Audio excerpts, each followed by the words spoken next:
بزرگان محترم اور برادران عزیز، اللہ تبارک و تعالیٰ کے فضل و کرم سے رمضان کی مبارک ساعتیں اللہ تبارک و تعالیٰ نے میسر فرما رکھی ہے، جس پر جتنا شکر ادا کیا جائے کم ہے۔ تقریباً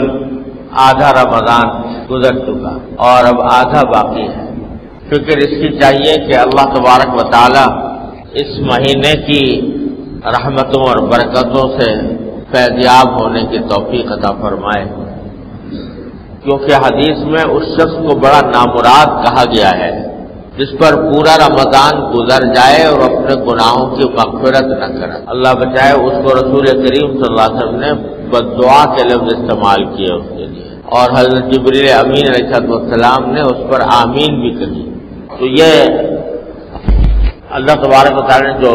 گھڑیاں عطا فرما رکھی ہیں یہ بڑی نعمت ہے، اور یہ جو بددعا دی حضور اقدس صلی اللہ علیہ وسلم نے وہ اس لیے دی اس شخص کو جو کہ سارا رمضان گزرنے کے باوجود گناہوں کی مغفرت نہ کرا سکے، یہ اس لیے دی کہ اللہ تبارک و تعالیٰ نے اس رمضان کے مہینے میں گناہوں کی مغفرت کرنا اور کرانا انتہائی آسان کر دیا۔ چھوٹے چھوٹے عمل پر مغفرت کے وعدے، روزہ رکھ لو تو مغفرت،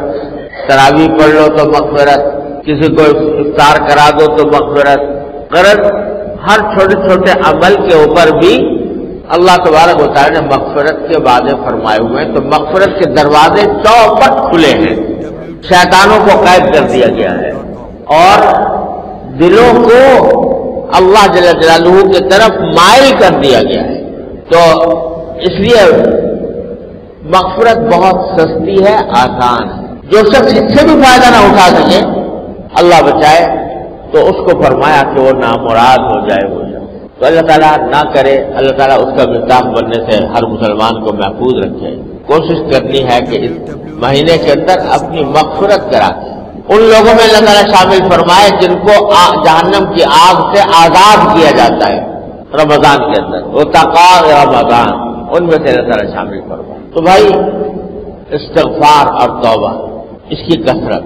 اپنے جو گناہ ثابت میں ہوئے ہیں ان سے ایک مرتبہ کھلے دل سے اللہ تعالیٰ کے حضور معافی مانگ کے توبہ کرتے اور استغفار کی کثرت کرتے رہے۔ انشاءاللہ ثم انشاءاللہ جب رمضان کا مہینہ گزرے گا تو انشاءاللہ پاک صاف ہو کر، گناہوں سے پاک صاف ہو کر